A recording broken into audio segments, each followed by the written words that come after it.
The signal from the void. The message arrived on a Tuesday. In the sprawling signal analysis complex beneath Lake Geneva, it was Chief Analyst Maya Chen who first noticed the anomaly. Most deep space transmissions followed predictable patterns, regular pulses from automated beacons, the orderly data packets of trade ships, or the carefully formulated diplomatic communiques from established civilizations. This was different. Director Harlow, you need to see this, Maya said, her voice steady despite the adrenaline flooding her system. The transmission played again, crackling with static and desperation. It wasn't in any recognized language, but the universal translation matrix worked quickly. Please, anyone, they're destroying everything. Our children, our homes. We have no weapons. We intercepted communications. They say humans might help. Earth, if you exist, if you can hear us, please. The message dissolved into unintelligible noise. Maya looked up at Director Harlow, whose lined face had gone pale. Location? He asked.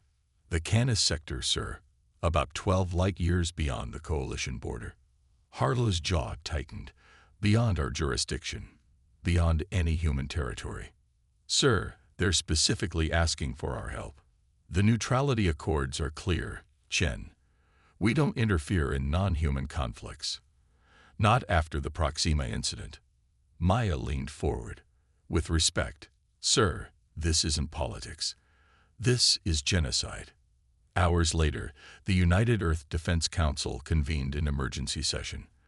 The chamber buzzed with tension as the recording played for the 20 representatives of Earth's governing regions. This isn't our war, Council Member Zhou stated flatly. We can't risk another interstellar incident. They asked for us by name, countered Representative Santos of the South American Collective. How did they even know about humans? We've never established contact in that sector. Admiral Eleanor Reeves, commander of Earth's 4th Fleet, stood at the center of the chamber.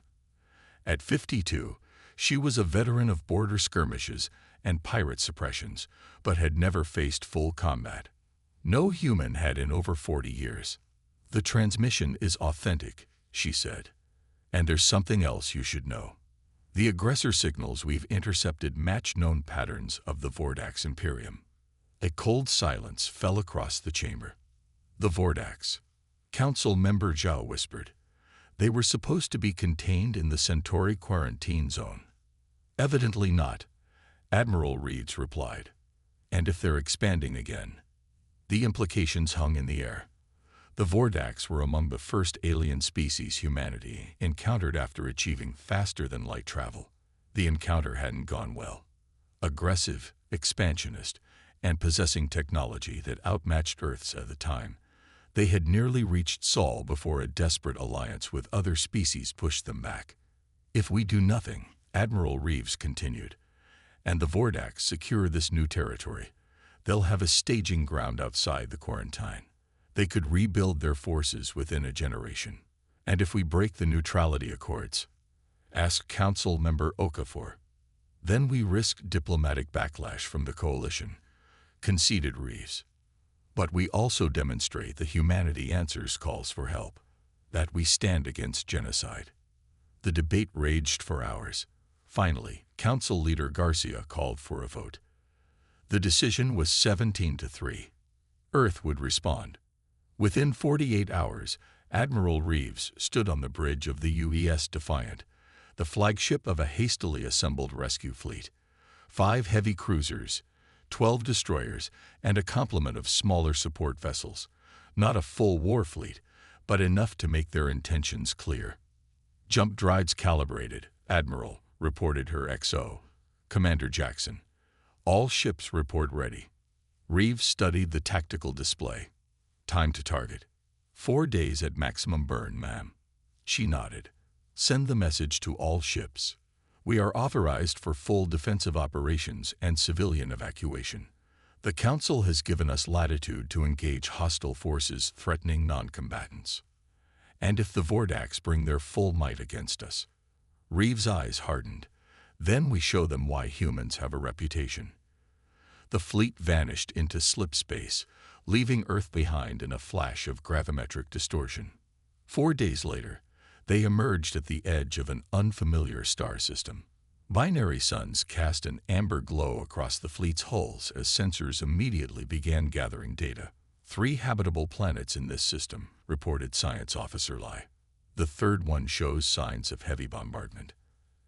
Atmospheric disruption, thermal hotspots consistent with orbital strikes. Life signs? Reeves asked. Scattered, but present. Several large concentrations on the northern continent. And Lee paused. Multiple Vordax vessels in orbit. They appear to be charging weapons for another strike. Admiral Reeves didn't hesitate. Battle stations. Bring us in between those ships and the planet. Weapons hot, but do not fire unless fired upon. The human fleet surged forward, engines flaring. On the view screen, the Vordax ships came into focus. Angular, obsidian structures with protruding weapon arrays that glowed with charged energy. They're hailing us, Communications Officer Diaz announced. On screen, the feed flickered to life, revealing a Vordax commander. The alien's gray, chitinous face was dominated by 4 black eyes arranged in a diamond pattern. Its mandibles clicked in what humans had long ago learned was a gesture of contempt. Human vessels, it said, the translation software rendering its clicks and hisses into English. You trespass in Imperium territory. Withdraw immediately. Admiral Reeves stood, hands clasped behind her back. This is Admiral Eleanor Reeves of the United Earth Defense Fleet. We are responding to a distress call from the native inhabitants of this world. Your bombardment of civilian populations violates multiple provisions of the Galactic Covenant. These creatures harbor fugitives from Imperium justice, the Vordax commander replied. Their punishment is legally sanctioned. Orbital bombardment of civilians is never sanctioned. Reeves countered. Stand down your weapons. We are prepared to negotiate for the safety of the non-combatants. The Vordax commander's mandibles clicked rapidly. Laughter, Reeves recalled from her xenobiology briefings. You have forgotten your place, human. The Vordax Imperium does not negotiate with lesser species. You have 30 seconds to withdraw before we open fire. The transmission cut. Reeves turned to her tactical officer. Status of their weapons. Fully charged and locked on us. Admiral. Reeves nodded grimly. Deploy countermeasures. All ships, defensive formation Delta. Activate AEGS shields. The human fleet shifted, smaller vessels moving to protective positions around the cruisers. On the hulls of each ship, hexagonal plates glowed blue as the AEGS system, Adaptive Energy Grid Interception System, came online. It was technology the Vordax hadn't encountered before. 20 seconds to their deadline. Admiral. Target their weapons arrays only. Precision strikes. I want to disable, not destroy. 10 seconds. Reeves watched the Vordax ships on the display. When they fire, they'll target the Defiant first. They always go for command ships. 5 seconds. The bridge crew tensed. Brace, Reeves ordered calmly. Right on cue, lances of crimson energy burst from the Vordax vessels, spearing toward the human fleet. The AEGS shields flared brilliant blue as they absorbed and redistributed the energy across their networks. Shields holding at 82%, reported the tactical officer. They're recalibrating weapons. They didn't expect that, Reeves said. Now it's our turn. Target all weapon emplacements and fire. From the human ships erupted not energy beams but physical projectiles. Tungsten rods accelerated to near-relativistic speeds. Silent and invisible until impact, they slammed into the Vordax ships with devastating precision. Weapon arrays exploded into fragments, venting atmosphere and debris into space. Direct hits on all targets, the tactical officer announced. Their primary weapons are offline. Now hail them again, Reeves ordered. The Vordax commander appeared, mandibles twitching in rage. Before it could speak, Reeves cut in. Your ships are disabled but intact. We could have destroyed them. Instead, we offer you one chance to retreat. The people of this world are now under Earth's protection. Any further aggression will be met with appropriate force. For a moment, the Vordax commander stared in silent fury. Then, without a word, the transmission ended. "They're powering engines," reported the sensor officer, moving out of orbit. A collective exhale swept through the bridge. But Reeves remained tense. "Don't celebrate yet," she warned. That was too easy.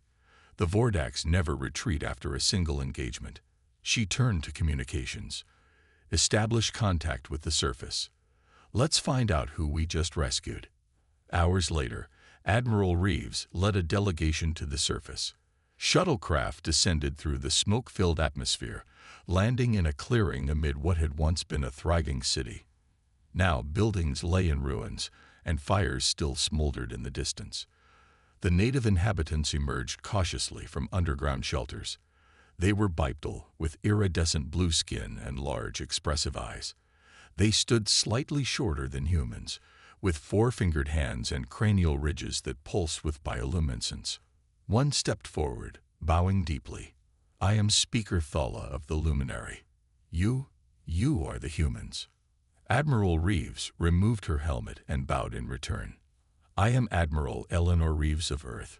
We received your distress call." "You came," Thala said, voice trembling. "Many said the humans were just stories, warriors from beyond the coalition who defended the weak. They said you would never cross such vast distances for strangers." "We came because you asked for help," Reeves replied simply. "Now tell me about the Vordax. Why are they attacking your world?" Thala gestured to the ruined city. "We are a peaceful people. We have no weapons, no warships. 3 cycles ago, refugees came to us, fleeing Vordax expansion in a neighboring system. We took them in. The Vordax demanded we surrender them. When we refused, they attacked," Reeves finished. "Yes, but they will return, Admiral. What you encountered was merely a scouting force. The Vordax never leave a task unfinished. Their main fleet will come." Commander Jackson stepped closer. "How many ships?" Thala's bioluminescent ridges dimmed. "At least 30, perhaps more." Jackson exchanged a glance with Reeves. "Their entire fleet consisted of 18 vessels. We should evacuate your people," Jackson suggested. "We can't hold off that many Vordax ships." But Admiral Reeves was studying the terrain, her mind working. "How long until their main fleet arrives?" 2 days, perhaps 3, Thala answered. Reeves nodded slowly. "Then we have work to do." She activated her comlink. "All ships, this is Admiral Reeves.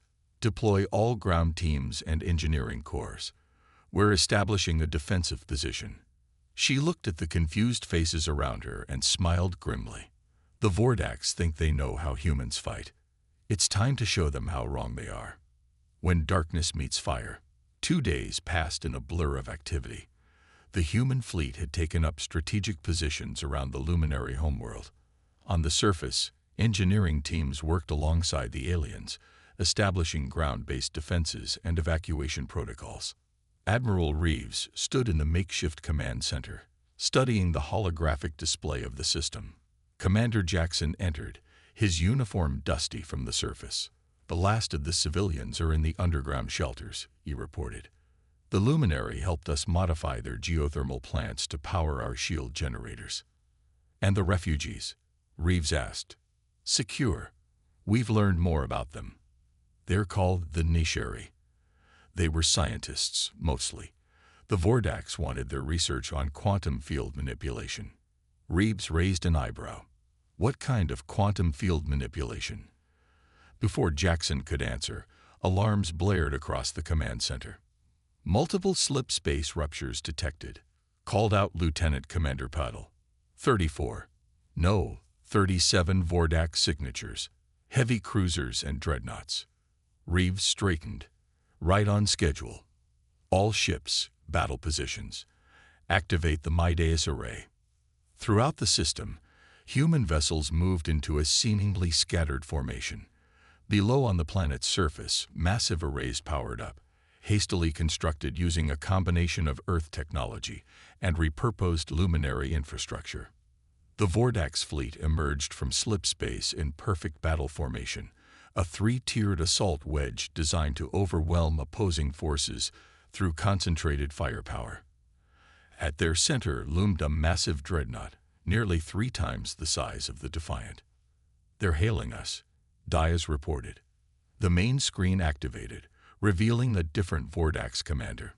This one wore ornate armor decorated with what appeared to be trophies from conquered species. "I am High Commander Vexkar of the Vordax Imperium," the alien announced. "Your interference in Imperium affairs constitutes an act of war against our people. Surrender your ships and withdraw your forces, or be destroyed." Admiral Reeves met the alien's four-eyed gaze steadily. "Your previous commander made similar threats. I'll give you the same answer I gave him. The people of this world are under Earth's protection. Any act of aggression will be met with appropriate force." Vexkar's mandibles clicked rapidly. "Your bravado is admirable, but misplaced, human. You are outnumbered and outgunned. The Vordax have conquered species far more advanced than yours." "Perhaps," Reeves conceded, "but none quite like us." She nodded to Dias, who cut the transmission. "They're powering weapons," Paddle reported. "Targeting patterns suggest they're going to hit the Defiant first, then sweep through our smaller vessels." Reeves nodded. "As expected. Transmit activation codes to the Mideus array. All ships, prepare to execute Maneuver Prometheus on my mark." On the tactical display, the Vordax fleet advanced in perfect formation. Energy readings spiked as they charged their main guns. "Mideus array at full power, Admiral," reported the tactical officer. "Execute Prometheus," Reeves ordered. Across the system, the seemingly scattered human fleet suddenly coordinated their movements. Each vessel fired its engines in precise sequence, creating a gravitational ripple effect. Simultaneously, the Mideus array, magneto-inertial disruption, and amplification system activated. The effect was immediate and devastating. The carefully calculated gravitational waves intersected with the Vordax formation, disrupting their navigation systems. Ships collided, weapons misfired, and their tight formation dissolved into chaos. "Direct hit on 70% of the Vordax fleet," Patil announced. "Their formation is broken." "Now," Reeves commanded, "all ships, engage your designated targets." The human fleet attacked with surgical precision. Unlike the brute force approach favored by the Vordax, Earth's vessels struck at critical systems, engines, sensors, weapon controls, using the AEGS shields to absorb return fire. On the bridge of the Defiant, Admiral Reeves watched the battle unfold with analytical calm. The human ships were taking damage.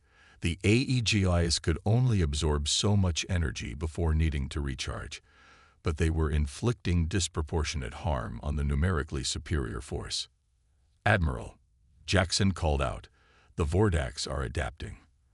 They're recalibrating their weapons to penetrate our shields." Reeves nodded. "They learn quickly. Time for Phase 2.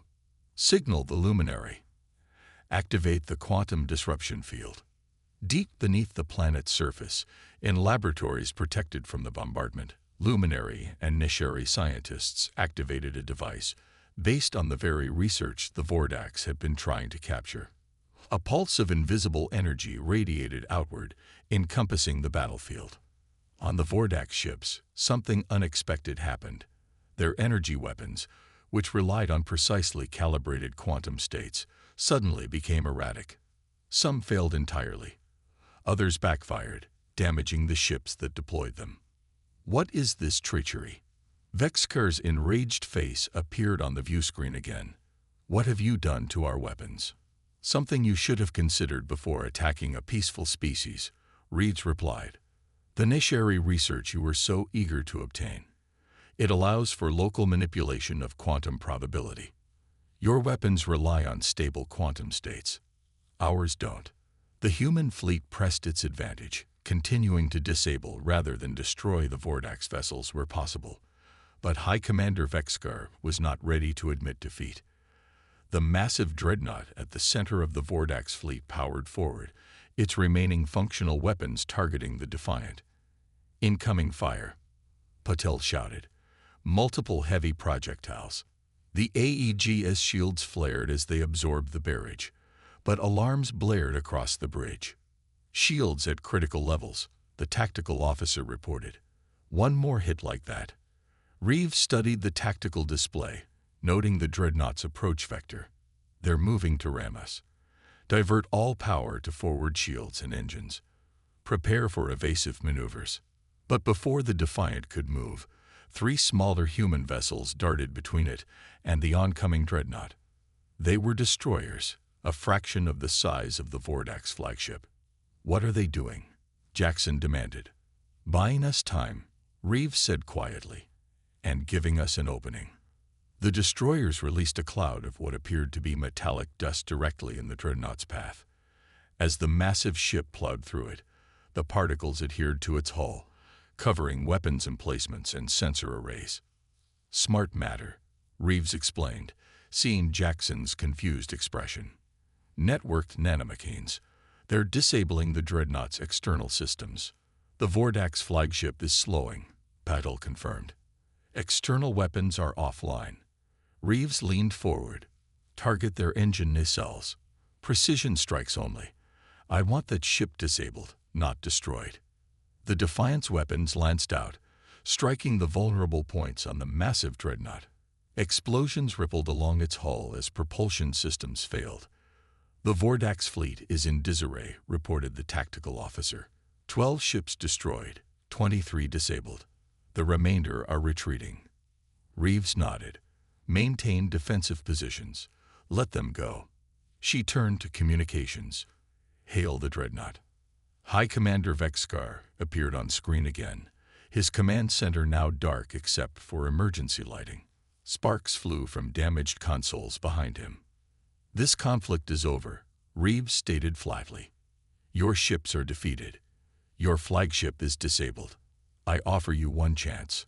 Unconditional withdrawal from this system, and a formal acknowledgement that the Luminary and Nishari worlds are off-limits to the Imperium." Vexkar's mandibles clicked furiously. "You have not won, human. The Imperium." "The Imperium," Reeves interrupted, "has just been defeated by a hastily assembled rescue force that was outnumbered 2-1. Imagine what would happen if Earth decided to send a true war fleet." She leaned closer to the screen. "We came because someone asked for help. Remember that before you threaten another peaceful species."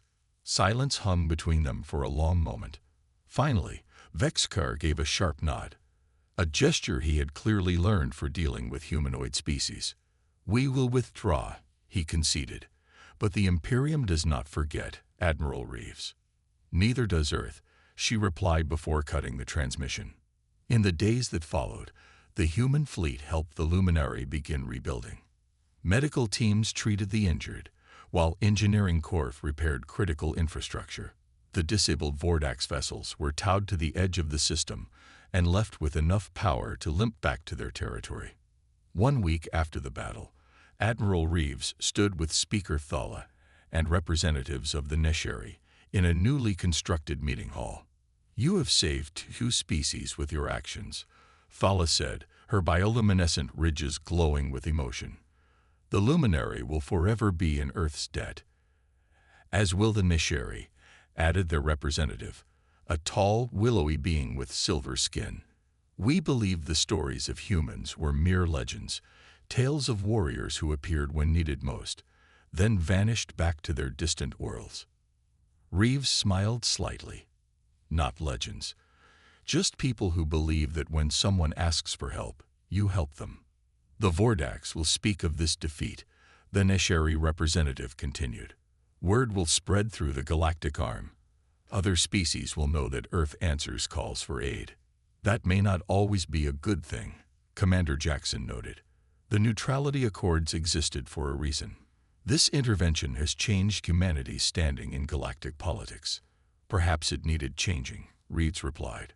She looked out the window at the Luminary City, where human engineers worked alongside aliens to rebuild. "For too long, we've been isolated. careful not to disturb the balance of power. But sometimes standing back from injustice is the same as supporting it. Speaker Thilla approached with a small crystalline object. This contains our star charts and information about neighboring systems. Many have suffered under Vordak's expansion. They too may need Earth's help one day. Reeves accepted the crystal. I'll ensure this reaches the Defense Council. What happens next will be their decision. Later, aboard the Defiant as the fleet prepared to return home, Commander Jackson found the Admiral on the observation deck, staring out at the binary suns. The Council's response came through, he said. They'd formally recognized our actions and are reassessing Earth's neutrality policy. Reeves nodded, unsurprised. There's more, Jackson continued. We've received 7 new distress signals from systems within 50 light-years. Word travels fast. And the Council's response? They're dispatching additional fleets to investigate. Jackson paused. They're calling it the Guardian Initiative, a formalized response system for species facing extinction or oppression. Reeves turned from the viewport, a slight smile on her face. So we're not retreating behind our borders again. No, ma'am. It seems one distress call has changed everything. As the Defiant's engines powered up for the journey home, news of the battle spread across the galaxy. On countless worlds, species who had lived in fear of Vordak's expansion looked to the stars with new hope.